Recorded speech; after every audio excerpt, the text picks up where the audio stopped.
Hey, what's up, everybody? Welcome to the Huddle. We come at you every Tuesday to discuss maintaining forward progress in your flooring career.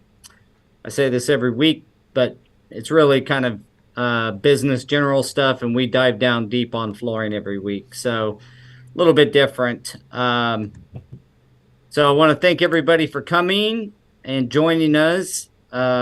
With me today, as always, well, yeah, I should say as always. You guys have covered when I And wasn't even pretty here. close. As always, our staples. We got Daniel and Jose Gonzalez from Preferred Flooring up in Michigan. So we get together every week, talk about some topics that we feel important or has been sent in to us and are applicable to the flooring industry, and that we find is worthwhile talking about. So this week, one of the um, this is probably the biggest topic on our industry's mind and has been for a long time. So these words, installation crisis, um, we've all heard. And this week's discussion is on the installation crisis, but what can we do now? So that being said, I wanted to bring up, obviously, we're shorted. There's a shortage of labor, of trade labor in general, and we have that flooring. Uh, Kudos to the organizations out there trying to tackle the problem from a personnel perspective, like bringing in more people, uh, more youth into the industry, getting them trained. People like Kim and Jim over at the FCEF. I know that a lot of the other organizations are working with them on that, from the NTCA, NWFA, all the acronyms of our industry. Kind of branching out from them, right? Yeah, yeah. So if you can remember them all, I'd say them all, but I could probably throw a few in there and you wouldn't even notice as far as the acronyms are concerned. That being said, we wanted to talk about a concept of efficiency in labor. Um, Other industries really hold this as like one of their key metrics. We'll use like the automotive manufacturing industry. That is one of their key metrics. What is our efficiency rating? All right. Um, just about all manufacturing is that way. Now, I'm not in efficiency in labor in particular. So I'm not saying that we are like the manufacturing industry, but I thought I'd bring up some of their metrics. So as an industry, they look for somewhere around, depending on which article or survey, what piece of research you look at, but it seems somewhere around 68% efficiency in labor. So what that means to them, or what it means, is just they're getting 68% of the value of 100% of their labor, right? And as an industry, they feel like that's pretty good. Like that's acceptable. That's pretty good. Now you take individual organizations like Toyota, and they aim for, like, I believe it's 96 or 98% efficiency. Right. Now, Toyota's a juggernaut and is known in the business world as being one of the most efficient companies on the planet. There's books written about them, and you can kind of see why they were so successful as the world's largest automotive manufacturer. But then you take Tesla, who is the up and comer who's out there kicking everyone's rear. Again, labor efficiency is one of their key metrics. I never hear this talked about in our industry. Most of the flooring contractors in the United States use 1099 subcontract labor. Now, that being said, how do we monitor or kind of look at the labor as a pool and our efficiency in that particular metric? So would you guys say, like, on average, just a big average, that a crew maybe loses 8 hours per week in either the job got moved or materials didn't show up on time, or they get to the job and it's actually not ready, even though the GC told you, yeah, it's 100% ready for you. That should have got a laugh out of you, Daniel, for sure. Whatever the reason is that they lose 8 hours a week on an average. Now, I get it. Sometimes it's more, maybe 3 or 4 days, or you may have a crew that doesn't get a day off in months. But is that reasonable to make that assumption? Yeah, it's probably more than that. Yeah. And I think you can find separation too, right? Like, is it lack of efficiency from the crews or lack of efficiency from other contractors? So I don't know. There's a way for that, but if we're adding it all together, yeah, I would say. Yeah. So if you took, that's a good point. But if you just took the efficiency of the people that utilize the labor, how efficient are we as flooring contractors across the nation at using our labor, the labor that's out there? If we say 8 hours and we have 2 guys on a crew, and I know this is not every crew, I'm just trying to get to some math here to start a conversation. But if we said 2 guys lose 8 hours a week, then that's 16 hours a week, right? Yep. Now, would you guys say it's reasonable to put the total crew number that 10,000 crews would be certainly low? That's not, or do you think there's more or less than 10,000 crews across the United States of flooring installers? I believe there's going to be more than 10,000 crews if we're breaking them up into twos, but I would say that that's an easy number to use just for some roundabout numbers, probably. It's not outrageous, right? I mean, I'm not overblowing it, would you say? No, right. No. I'm not saying 60,000 crews. I'm just 10,000 crews. Okay.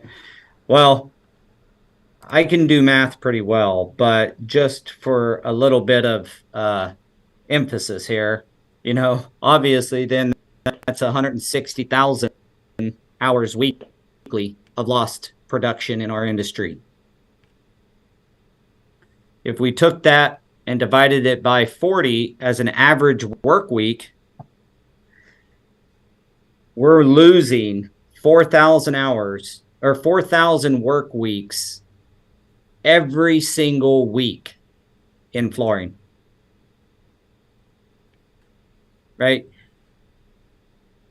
I don't know about you. That's pretty damn inefficient. It seems like that's a lot. That means 4,000 work weeks every single week is lost. That's the equivalent of adding 4,000 quality crews to our industry. If we're 6,000 or 8,000 short, as has been proposed by some of the research, we're over halfway there just by becoming efficient.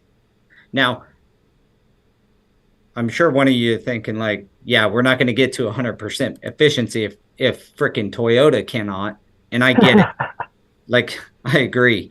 We're not going to be 100% efficient. But if we took just the delta between Toyota and manufacturing in general, it's about 30%. So could we get 30% better and gain 30% back into get 30% more flooring down every week because we're 30% more efficient? I think taking advantage of 30% of that. Are you guys following me here? No, 100% following you on that. And obviously, the automotive industry is more of a controlled area, a lot less, I would say, variables as far as human mistakes, right? But they still have maintenance, they still have robotics, they have all that to worry about. And I think that we can strive to get 30% better, but not knowing what variables to use for those type of metrics is going to be hard to cipher exactly what route to take to get to that point. But it's definitely missing a lot of things in our industry as far as structure to get us to that point. Yeah, it could be double that, guys. I mean, Yeah, we're just shooting off the hip as far as like having a discussion, but just in all the travels to the different shows, talking to different people, even talking to you guys, having, a guy, and I have it happen in my company where something happens and they're not doing that job for 2 or 3 days. And then they're yeah, wait, or sorry, not the wrong term. Those are dead hours for those 3 days, right? Um, so I'm just wondering, what can we do about the shortage now? Like, what can be executed upon now? So I wanted to start a conversation with the industry. I would love to have just kind of push this out there. I think it's irresponsible of us as leaders to not at least discuss this, consider it, discuss it, and kind of mull it over. So I thought we'd go just kind of talk about it today. And maybe in a month, we can have a full panel discussion with some experts and some different people in our industry and outside of our industry, but all based around um, all based around efficiency, and do we agree that this is a problem? I've talked to plenty of people in our travels, and it appears to be a major problem. So what's your thoughts, Daniel? I think that even if like you started talking about subcontractors and stuff like that, but even us as we have in-house crews and our efficiencies are still like that, right? Because in the mornings, if something's not ready, our crews are lagging behind. Those are lost hours as well. And then when we show up and something's not ready, that's a whole nother story. But a lot of the guys on the Facebook groups talk about, showing up, and when something's not ready or if something small is in the way, then they just walk away from that job. So they're kind of making the problem bigger, right? Because it's either, I take 20 minutes and move these few things, or I just walk away and lose all that labor for the day. And a lot of the guys out there will just be like, "Oh, that's not mine. I'm not moving that." Well, that's pretty that's interesting to talk about, because just my quick take and is, if it's egregious, but if you could move it, like using your example of 20 minutes, it's pretty silly to walk away from that. hmm 20 minutes of hard work earns you the ability to do 8 hours of your profession. Um, I realized that it was probably someone else's job and there's probably other things to consider, but come on. Like, and I know it happens too, Daniel. The Facebook groups seem to be pretty rife with that kind of conversation. What's your hmm thoughts, Jose, on what Daniel just talked about? So I agree with Daniel, right? Like I know that every situation is individualized. And yeah, we've been on both sides of that 20 minutes of moving things. Like mood, right? Depends on your mood, right? Part of the issue is that as an industry, we don't have like a set of standards in place. We don't have a system in place, like a big giant template, a holy grail of flooring to follow as a template. So therefore, the systems, there isn't a trickle down. And then as far as the items being in the way and, GC saying it's ready, it's not, you as an installer or as a crew leader or as whoever showing up at the job site understand that there might be very minimal effort involved into making sure that you or your crew or your guys have a full day's worth of work and you can still remain profitable. And I think that goes back to not having the systems in place, which means you don't have a contingency plan in place. You don't have any contingencies in place, like plan A is this, but plan B, C, and D is this. It just makes it harder to have those readily available if they're not talked about beforehand, or readily available if your mindset is not readily available. Because going in after some bad jobs and seeing that, or working with a general contractor where that's their normal, and you're like, I've had enough of this. I'm done. Yeah, every time I go to this contractor's project, it's always this way. Yeah, Yeah, I'm done. I'm out of here. And I think I don't know when our turning point was, but we did start looking at it a little bit differently. Like take pictures of it, get out of the way. We'll we'll raise the issue, but we're gonna keep moving forward. Well, it just But helps out in the big picture, right? Because we've been on projects where that's happened. We take pictures and then they come back to us and they're like they try to complain about something. It's like, whoa, whoa, whoa, what you complaining about? Look at what we did for you already. Like, Yeah, we when I share your guys' fight and the result. A lot of times we'll have the guys take pictures and load it up into our software, and then um, not only do you have it later, a lot of times, and I would give this advice to any flooring company, if it happens more than once or twice, and you're on a bigger job where it's going to be months spanned or something, everyone gets amnesia at the end of the project and forgets all those. So I would encourage to send a notice of delay to your GC. We have a template letter. It's just a notice of a delay, and we tossed a couple pictures on that PDF. We actually put it on the PDF and then send it to them. Just say notice of delay.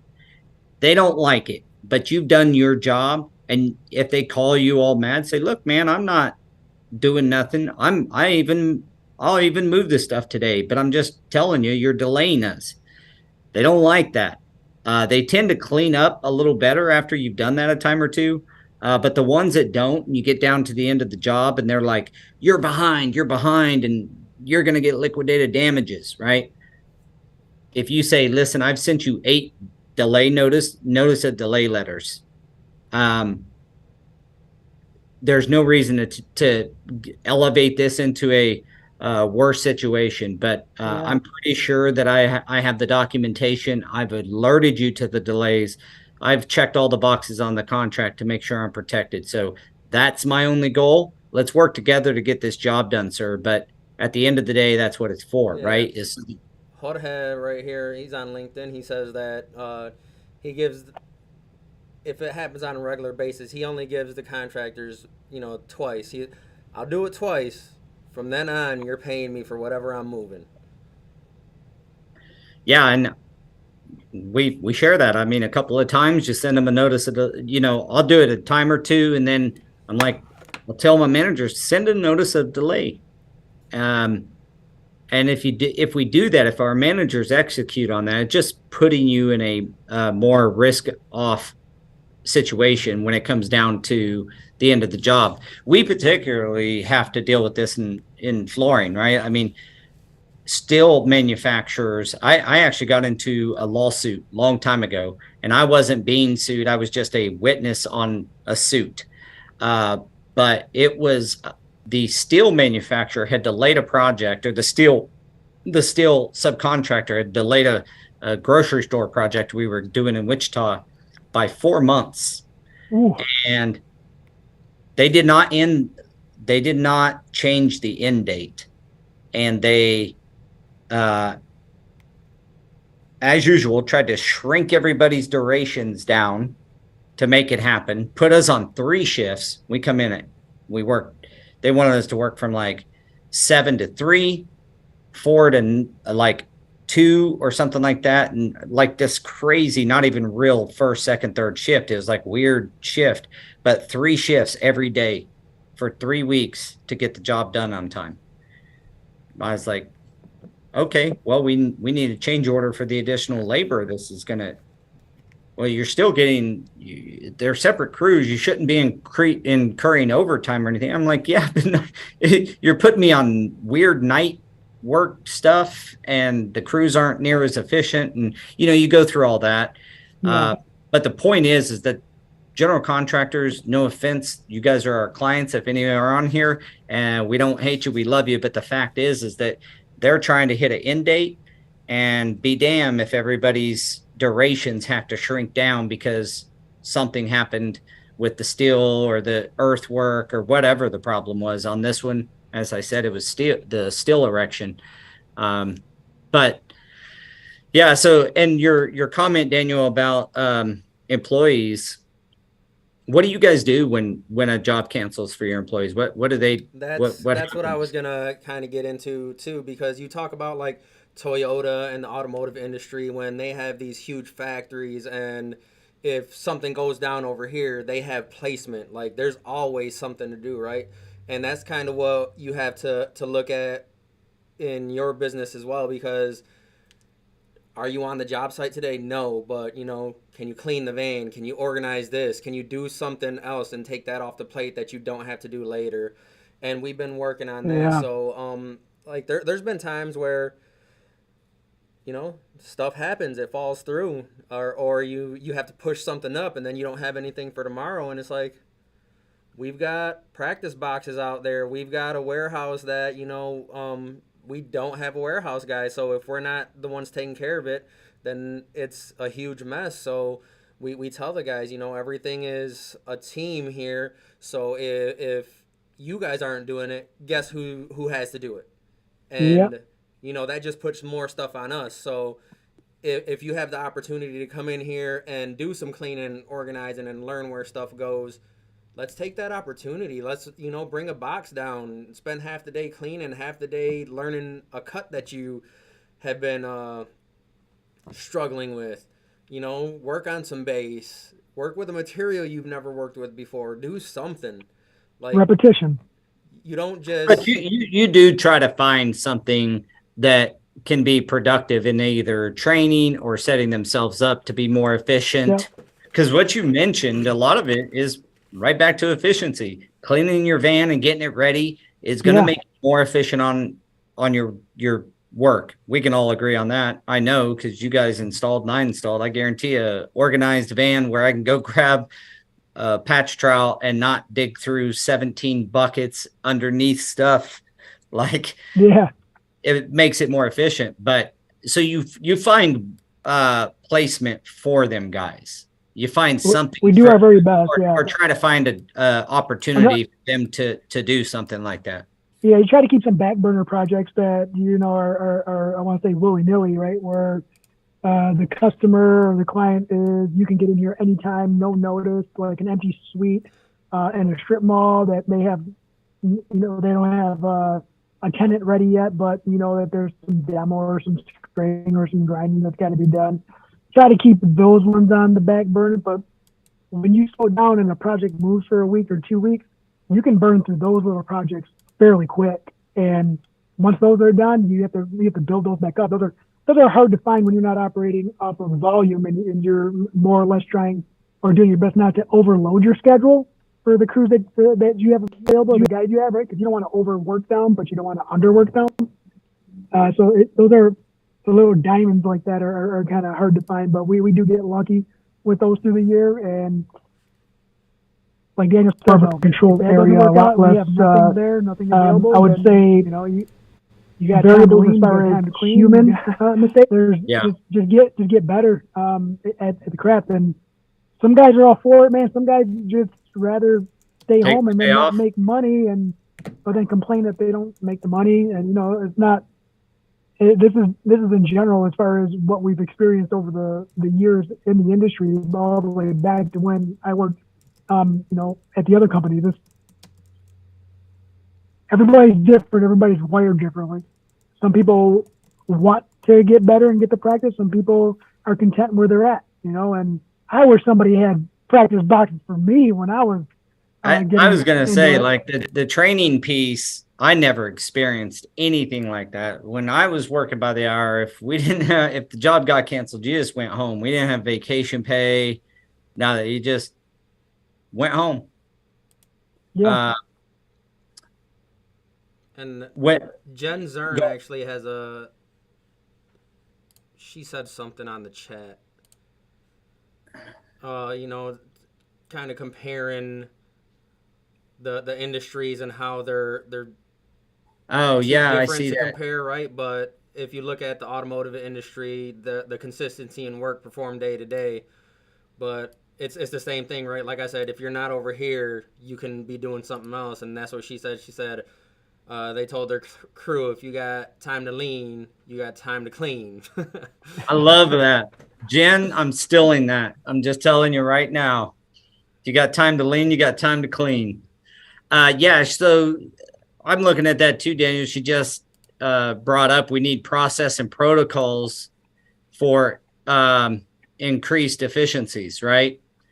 And we could talk more about those opportunities maybe on the panelists talk. There's some ideas and things I think that could be executed on immediately in the processes and protocols area.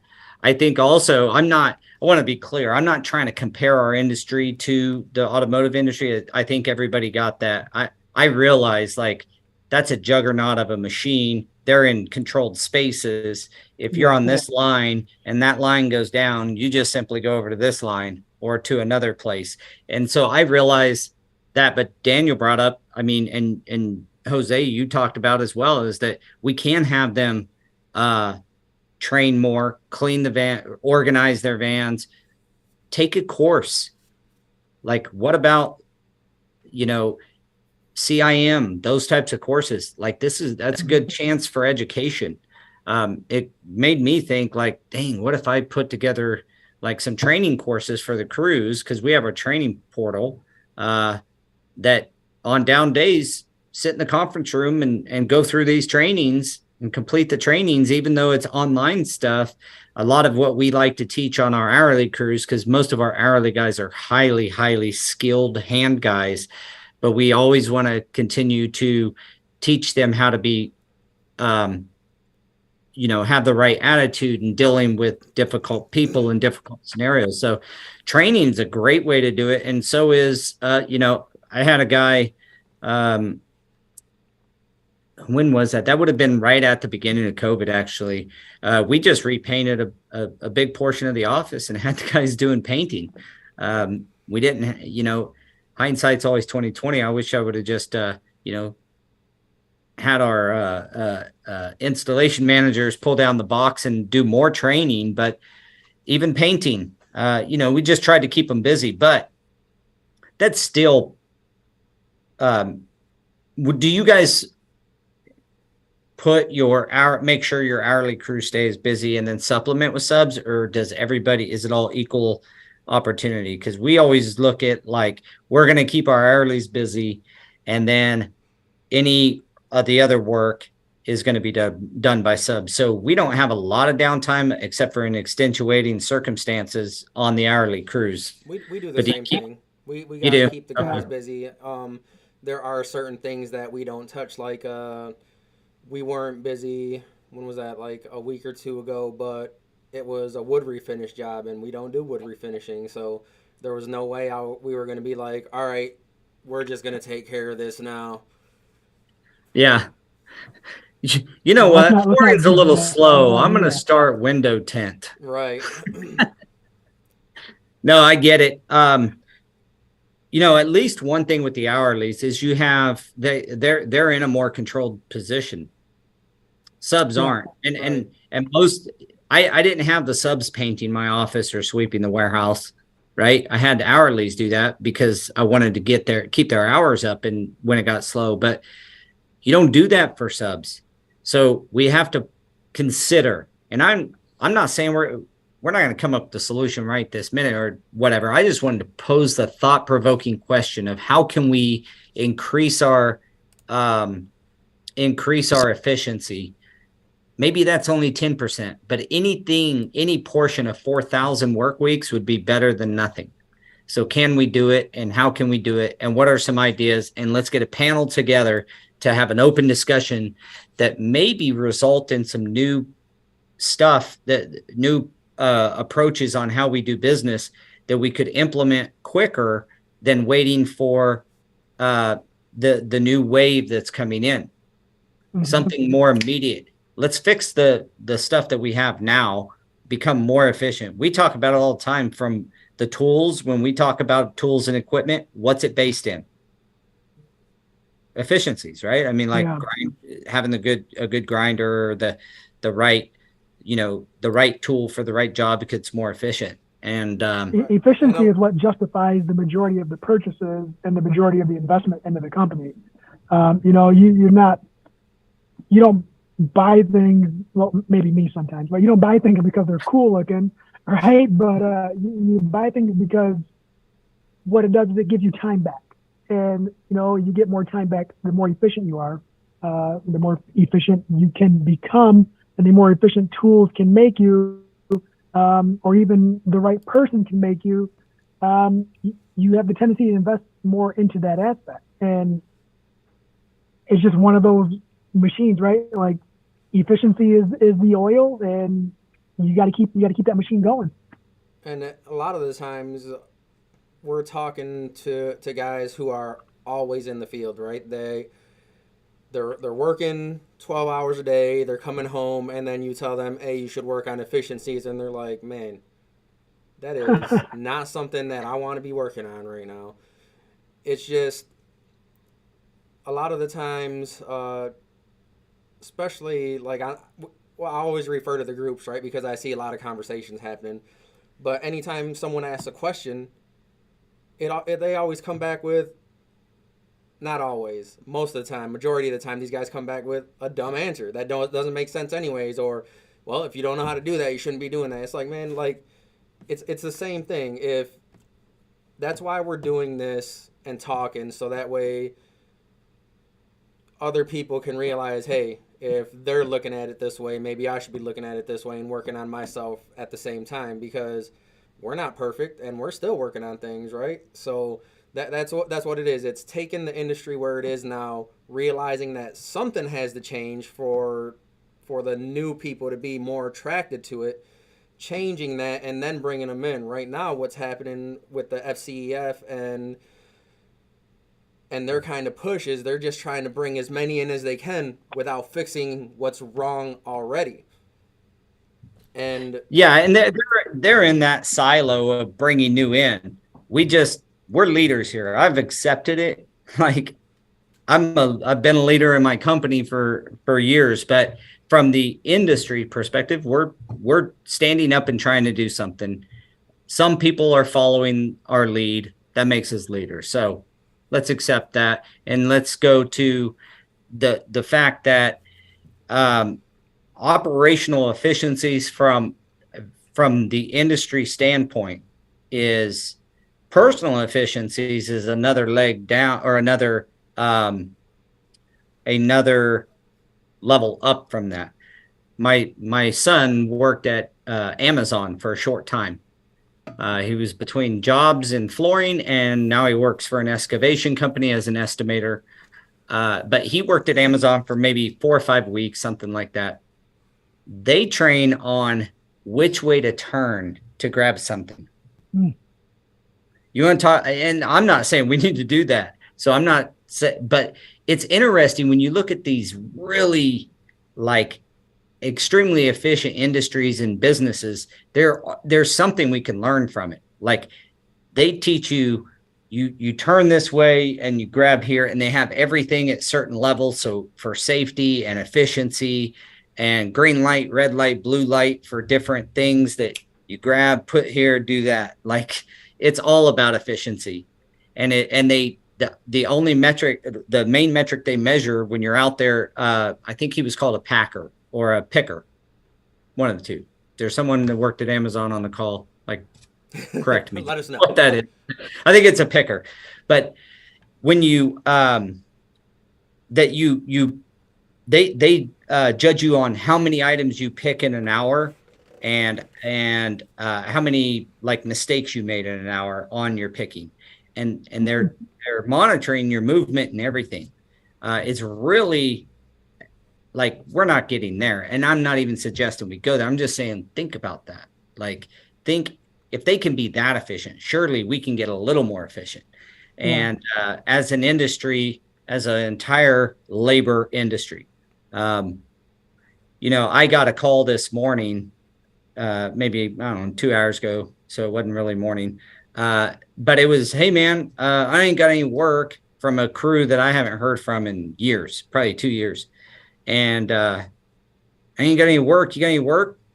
I'm like, that's an inefficient way to try to find work too, because like, what are you going to call 30 of us until you find something? I mean, that's the only way that's how you do it right now. But my if there was point, only a platform where you could find work really easy, yeah, if there true. was only something available for that. Very true. Like we know that, and we've gotten to, jumping on maps at Go Carerra is a very efficient way for installers to find new work. But the interesting thing with him, or the interesting thing I just realized, was he's going to call somebody and then go to the office and talk to people until he finds a job. So there's these times of desperation when it starts to slow down. I feel like I've talked to a lot of people this last month or so. Everybody was so busy, and it does seem like everybody's starting to slow down a little bit. Part of that's probably winter. Another part of that is just, I think that the economy's cooling off a little bit. But it's interesting to me is that when a sub doesn't have any work, they'll go to a lot of links to get it. You know what I mean? A lot of links to find it. Oh, yeah. But trust me, I understand that firsthand. Yeah. We call it scramble mode, man. Like when things get shifted so bad and you don't have a plan B, a plan C, right? Scramble mode. Like, I think for one time, actually, I think it was this year when we had a large project that was going to soak up everything we had on the labor side. So, kind of put all the eggs in that one basket, and it slid a month. And I found out like 4 days before our start date. And now you got to find talk about a space. The economy and stuff, right? And you got to kind of play off that too. And it's almost like we kind of should have seen the writing on the wall, because there was a few months ago where we do a lot of hospital work, right? And one of the hospitals put a capital freeze on everything, and projects just started falling off. And you know when the last time that happened was? COVID. So yeah. Well, they follow trend too, and that could help anyone be more efficient. Is following the right trend. And it's funny you mentioned the automotive industry, but the automotive industry is actually one of the main components that actually sets the trend on spending as well. It's one of the top industries to look at if you are following trends. You said automotive, right? Yes. So is that on delivered cars or what? Production, right? So if production of the number of vehicles is dropping, that means that factory production is going to drop, which also means that spending is going to drop, because the factory industry is the modern day coal industry, I believe, right? Like without coal back in the day, people couldn't operate the heavy machinery. No trains were running. That means nothing was being delivered. That means the work. Yeah, not much was happening. Right. So I just kind of look at it like that. I mean, that's only my assessment, my comparison that I did in my head, like right now, 2 seconds ago. But that's one of the industries that some of the local groups here follow for spending trends for the economy. Gotcha.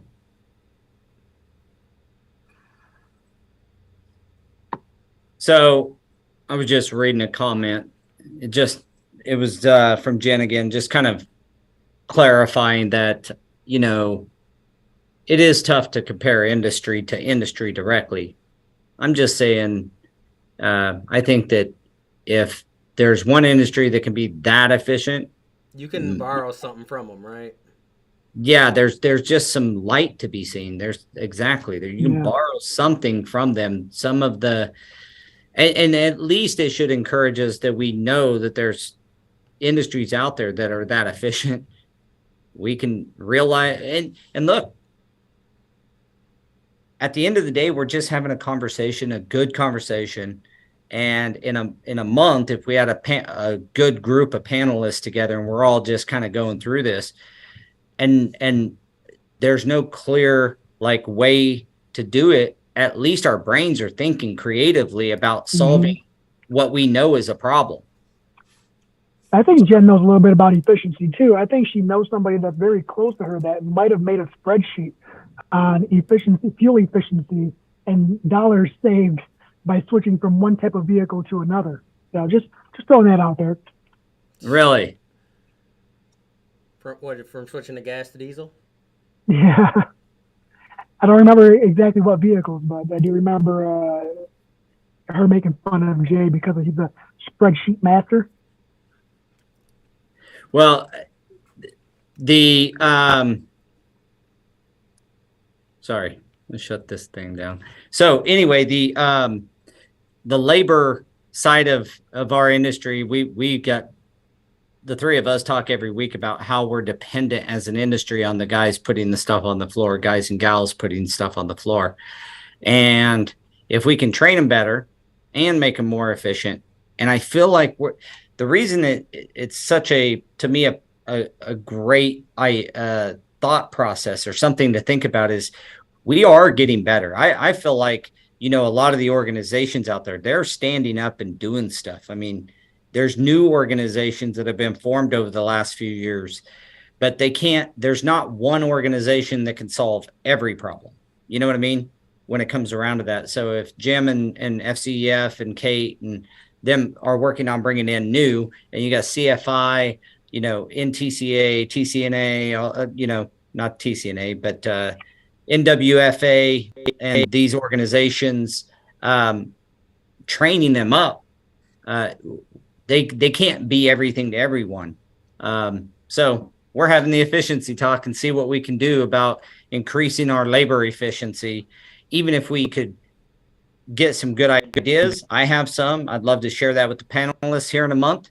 I know you guys do. Jose and I talked a little bit.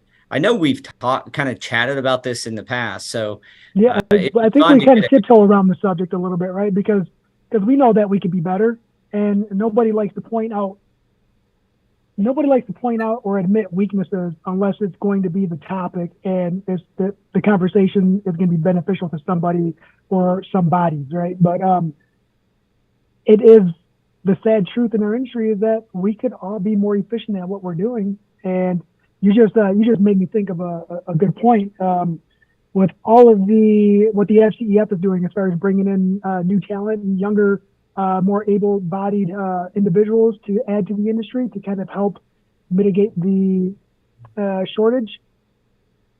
What are we going to do if all these people do join and they are trying to be successful and we don't have the efficiencies in place to help them thrive? What are we going to do? Like, that brings up, do you guys remember, I know you guys were both in the women in flooring, where was that at, CFI Daniel? convention. CFI, yep. Do you remember it being brought up that the young people aren't lazy? They're just looking for the easiest, most efficient way. Efficient, yeah. It came up today too in that summit I was attending, and the guy who broke it down is studying like neurology in the brain. Like I wrote some notes down. There's a way that he broke it down to make more sense. He says the old brain, right? Like the evolved brain. So if we take our brain way back, it wants to find the easiest way to do something. Doesn't mean, and we perceive that as lazy now, right? But the brain automatically wants to find the easiest way to do it. Another word for lazy or easy is efficient. So now perspective on how you want to view it. Yeah, and the younger generation grew up with some of the most efficient ways of doing business. I mean, we can send emails and phone calls and let people know where we're at. And like, this thing has got more power than the space shuttle that sent us to the moon, and they grew up with that efficiency in their hands. And so it doesn't surprise me that they look for those efficiencies. So to your point, Daniel, I'm coming full circle here, is if we've been told, and it's been reiterated, that the younger generation looks for those things, should we not as an industry then also realize that we have to approach our labor shortage, our labor problems from that efficiency lens as well? I think I said this earlier, but I think it's just simply irresponsible for us as an industry to not consider, can we can we become more efficient first? I know we're adding people in, but if we have the 10,000 crews that we just talked about, which we can agree that's way low, but that's what to use. If we had those 10,000 crews and we can make them more efficient just by filling their dead hours, if we can do that to some measurable number, that increases our ability as an industry automatically. Mm-hmm. So interesting conversations, guys. Yeah, we got like Luis is on here, and this was a while ago, and he thinks that we would get more people interested if a lot more people would actually classify them as employees as opposed to just 1099 and having them deal with everything. And we've touched on this, previously too, about young people knowing that, hey, I don't want to work for you on a 1099 because I know I'm going to have to pay my own taxes at the end of the year. And that's not something that they want to do. So I think he's right there. I tell you what, I'll hire you if you want to be an hourly employee. That's the hardest position I've had to fill. I mean, literally probably 7 or 8 of the few hundred crews we have came from being hourlies, and they came to me and said, hey, we want a sub. Who am I to tell them, no, you're not doing that? Right. And that's totally fine. It's just because we know we have an emphasis on training and stuff like that. And when you can get in with a company that's going to send you to training or train you themselves, why not go learn as much as you can before you go out on your own?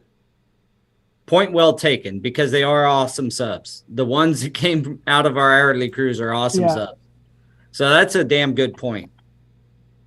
And then, man, just everything we're talking about right now kind of blends right into what I sat in all day. And one of the speakers today said it best too. And, they just said professional sports, right? Just for a quick comparison is, do you think that Kobe stopped practicing once he made it to the NBA? Do you think, or along the way, there was a balance between education and training? Education was learning the why, and the training was the hands-on, the experience, because the training is the experience. But if someone isn't being educated, whether it's hands-on or efficiency, then they won't be able to apply that education to the long term, which is the training, whether it's hands-on or in the field experience. So, and that really, I liked the format in which he presented that. It was a really good portion of today's session. It was just for all of our benefit. What was the I don't want to say seminar, but was it a seminar? What was you in today where got you inspired? It was an event by our local chamber. It was the speaker's name, by the way, is Steve Robbins, Asian guy, really cool cat. But the event was for diversity and talent. And talent, yep. So it was a lot of different walks brought together for one common goal, and everybody, the basis was all the same subject, but everybody had different views, and their different views help paint one large picture instead of individual pictures. And obviously that's my perspective, right? That's my takeaway from it. But it was absolutely, it was a good event today. That's awesome. Jen had, and thank you for your participation, Jen. This is awesome. So she said the next generation wants benefits. They don't want to struggle like their parents and grandparents. I kind of agree, although I think grandparents were pretty much employee union. Like the subcontracting and flooring really caught steam in the 80s and 90s. And now it's like, it is the way it is. But I wonder what kind of benefits, the installers at their own, when you are the owner of your own job, basically, that's what a 1099 sub is. They own their job. What kind of opportunities can be developed or something for the industry where subs have some benefits. I know there's options out there. I know that there's, group health insurance things that you can buy Get into as married. a group if You you're get part married of to someone. the NTCA or whatever. I mean, so I think the opportunities out there. I don't know that everybody knows about them. I know that because I've talked to a lot of installers that have no idea or have had no idea in the past on where to even go get trained, let alone that those people who are training you actually, if you're a member of them, you can get, discounts on your liability and work comp insurance, and you can get, a better rate for your health insurance benefits and such. But I would say that there's just simply you can't have it all your way, where if you want benefits and those things, go be an employee, please. I would love to hire more employee installers. I know you guys, good quality employee Yeah, installers, my hands up, bring them in. hard The to problem find. is we've had more exodus, and we pay well. We have fully paid health insurance for the employee. We cover the health insurance 100%. They have 7 paid holidays. They get PTO based on their time. They have all the benefits that anybody in our office has. And some of them have still left to go be a sub and be a sub for us. I mean, it's not like they're even going to a different company. They just want to own their own thing. So I think I would love it to be a little more on the hourly side, but it's just not the reality. So how can You know, we create? I think part of it has to be that the sub has to understand they are their boss, they are the owner, they are the king cheese.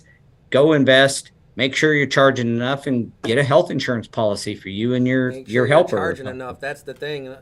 Nate says, he says if efficiency is already built in, most installers have to produce as much as possible to try and make money at the going rate.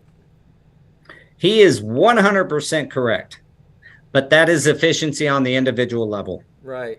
I'm trying to pose, let's think efficiency on the industry level. There's certainly crews like don't get any days off. And then 2 hours away is equally qualified crews sitting on their finger and leaning back on their thumb that nobody knows that is off for those 2 days or 3 days or a week. right. You know what I mean? That could come in and help that guy not have to work 90 hours that week and maybe have a Saturday, Sunday off. His point is exactly what his accurate statement is exactly what I'm talking about. He shouldn't have to do that. Part of the problem is, in my opinion, is the overall industry inefficiency. So Yeah, and a lot of the efficiencies have to be done together, right? Too many other installers out there think it's like you said. There's a guy 2 hours away that no one knows about. It's not them versus us. It's we're in the same industry. Let's help each other out. Come over here, say hi. We have guys stopping by, just to, hey, I've never met you guys. I just want to come in here, shake your hand, let you know that we know who you are and we like what you're doing. And appreciate if more you. Yeah. people did that, and it's all you got to do is come in and talk to us, man. We're not against everyone. We're for everyone. People think that, since we're in the position we're in, I don't want to go talk to them. They think that they're better than everyone. I'm not better. We're not better than anyone. We're just, and we're not in any more industry, lucrative man. position. We're not in any more lucrative position either, right? Well, even if you guys were, look, I know you guys, you're humble, first off. Secondly, just because you're really good at something does not mean you think you're better or you're trying to get your message out there. It's often when we're on camera and someone's watching on the other side and we present ideas or we say things in a confident manner that it comes off as you are you think you're better. I don't think that's the case for anyone, to be honest with you. I think you guys work really hard to I think you guys, people who are in your position, work really hard to get there through training and education and things. So I think We've taken our lumps, man. We've taken our lumps, and we will continue to take our lumps. It seems like, to me, it's like the caveman in the cave with a whole pile of food that's going to go bad, but it's mine, and I'm not sharing it with anybody. I don't. It seems like there's a bit of that happened. I shouldn't say it seems like. There's certainly a bit of that happens in our industry, but you can have the nicest house on the block, but if you don't have any furniture inside, people don't see it, right? So that's just the outside. I don't want people to judge, and I don't judge anyone in the industry by the outer shell, right? Like, give me some information. I like to learn. I like to absorb it. Anything that you can do to help me become a better version of myself is greatly appreciated. And vice versa. If I have a little bit of information to share with you to help you become a better version of yourself, even if it's for that day or that week, I would be happy to share it. That's just how we are, how I am, that's how every I don't want to say everyone should be, because some people can't do that, but it's nice to know that there are individuals out there willing to help, and because of those individuals that helped us and those companies that helped us along the way, makes it easier for us to want to help others as well. Yeah. And that goes. Yeah. That's why we do it, and that's why we're trying to do it, so that way, that next generation can come in and feel more comfortable with everything. Yeah, and it was I just read that, I think it was Jen again actually said that that something to the extent that it's not fair to expect or to have a young installer to be a 1099 sub. You got my vote. Yeah, I know you got Daniel. I know you got Jose. I agree 100%. You either need to get with a high quality established sub who has a history of training themselves. If there's anybody new watching on any of the platforms, get a job. If you've gotten some lower, some level of training, or you want to be in flooring, get with a very well established subcontractor that has a history of training and taking care of their employee installers, or get a job with a flooring company that hires employee installers until like some of our guys over the years, until you feel comfortable. And if you want to be a sub, once you get, not only are you trained in flooring, but you learn some business aspects of this, some of the business aspects of our industry, then maybe turn into a sub if you want, or stay as an hourly. We have plenty of older hourly guys that work for us too, and I agree 100%, Jen. And I had a guy call the office the other day to talk to me, and he said that he's been watching us talk, and he loves it. He's a local guy. He's probably, I think he was from about 45 minutes away or something like that. And he said that what he sees a real big lack in the industry is on the bilingual side, because we don't have a lot of bilingual people that are going to be able to teach. So what he does is he's that kind of that medium. He's a workroom, right, to where he gets a lot of the work, has the guys do it that don't really speak English well, and it kind that's a heck of a point.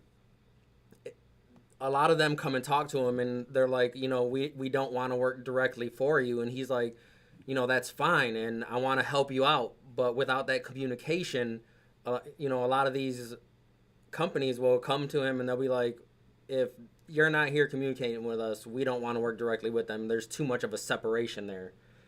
Yeah. Yeah, and it's not there. We have a sub that's that way too. He actually hires, guys who don't have the best English. You could talk to them and understand in a normal conversation, but if you're getting in the nitty gritty details of a project, how it gets lost in translation, as they say. you just can't quite get the point across, or they can't quite understand you.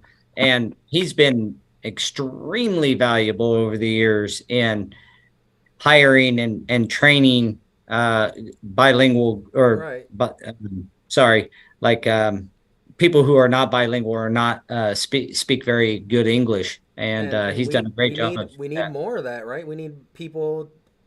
We need to bring it to the forefront, really, because if you look at it, we talk about, the pricing and stuff, and then a lot of people in the groups always refer to, well, there's a bunch of illegals that are doing this over here, and they always refer back to that, and it's like, but if you just help them out and make them understand, then the industry will be better, and we can bring a lot more people in as well and bridge that gap to where we need installers. But we need those bilingual people here with us, so that way we can actually bridge that gap. Because he called me and he's like, I'm like you, I'm bilingual. I'm like, actually, I'm not. So Well, we Just have gotta get disability for that for years. one of our installation managers are bilingual as well, and so he's able to, even with some of our the team leads on the for the subs, like the sub owner, they can have a little bit of broken English and get through 99% of stuff, but there's still some of that detail stuff that our guy has to jump in and explain in Spanish to them, and then it makes sense. So, if nothing else out of this, out of this last piece, Daniel, I realized the need to execute on translating a Spanish version of Go Carerra immediately. I've seen the gears turning when Daniel said, Yeah, I was like, I probably need your facial expression just totally changed. You're like, dang. probably need to do something about that. my mom can translate. Yeah. Don't ask Daniel to translate it. Don't ask me to translate. I'll use Google Translate. You know what's funny is you talk about that, Daniel, and I actually just inquired over to Megan at the chamber about some classes to go in Right. and try to learn. Because I along told with the some guy education on Excel.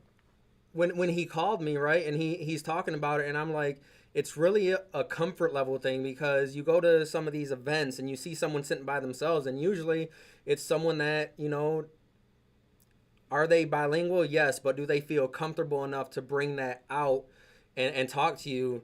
Not really. So you got to kind of go out of your own comfort zone to go over there and talk to them and kind of bring that out and let them know that, everyone is welcome in the industry. We're not trying to break everything out, and let them know that we need them right now more than ever.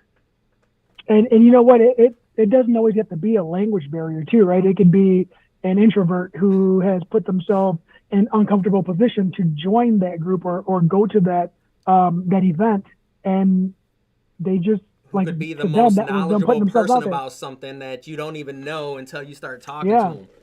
Jorge said that he started talking to you in Spanish, and you just looked at him like, what? It happens all the time, and Well, my wife is Hispanic, and she people come up and just, especially if we're at a Mexican restaurant and they'll start speaking Spanish. I said, honey, you just got to tell them, hey, I'm offended. I'm Indian. And she was that used to be my line, dude. That used to be my line. It doesn't work. no, doesn't get you through it. Well, No. I thought it was always funny. She's like, oh, stop it. But anyway, well, guys, we've come to the end of our time here. It really flew today. We're a little past, which I never mind. Sorry, on guys. great conversations like this. it's definitely something that's we going shall to not. We're definitely going to be revisiting this numerous times, right? Because it's going to be a constant thing in the industry where everyone talks about the installation crisis. What can we do? Where do we have to go? And without the constant conversation, it's not going to get anywhere. Yeah, instead of just like our GCs do to us when there's a problem on a job or the production, they just send more guys. Is that the answer? Yeah, always. no. Is that always the answer? No, it's not always the answer. Sometimes it is, but that's how we're approaching the installation crisis right now. Send more guys. We just need more people. Yeah, that doesn't always work. And So, if we do come back to this conversation, I do have a little story that was shared with me a long time ago about efficiency that really stuck with me for the years. And Daniel's heard it before, because it's something that you just can't forget once you hear it. well, write it down. So what I'm proposing, and we'll follow up through our media channels and email to everybody, but I'm proposing we get a panelist of people, whether it's some people from the FCEF. I want to bring in a manufacturing. I got a really good friend that was the head of Spirit, which is the largest aircraft subcontract manufacturing company, I think, on the planet, but certainly in the United States. And so I know I could get her on. She's that corporate level person that's dealt with efficiencies in manufacturing. So it'd be fun to have someone outside the industry come in and talk about efficiencies and some of the detail stuff that they might do. Get all of our flooring guys in here. Maybe we can get some manufacturers, maybe president of EF Contract will join us, or Mohawk or Shaw or one of them. Let's talk efficiencies.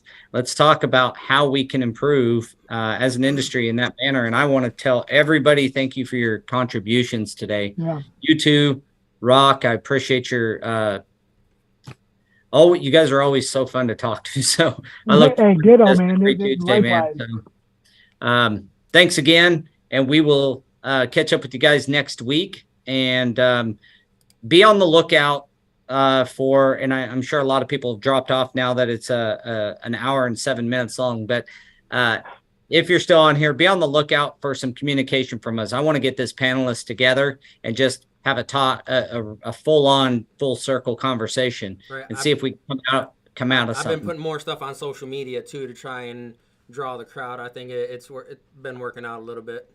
Is there a way for Is there a way for other people to send in questions if they're not able to join the live podcast or not able to be a part of it or a panelist? Is there somewhere where they can send some questions that can be brought up, and maybe can get a list of those together and try to get some of those answered?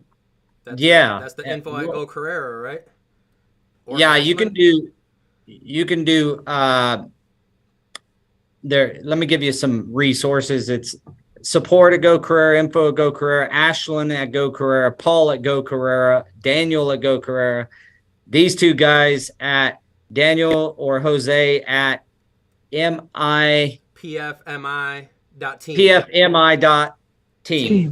Yes, sorry. So send it to me. Preferredflooringmi.com too, but like I said, I got yelled at because it's too long. It's more efficient. Go the short way.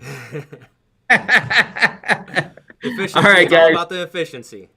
All about the efficiency. I appreciate you, fellas, and to everybody, thank you, and we'll talk to you guys next week. All right. Have a good one. Thanks, guys. All right. Have a good one. Bye, guys.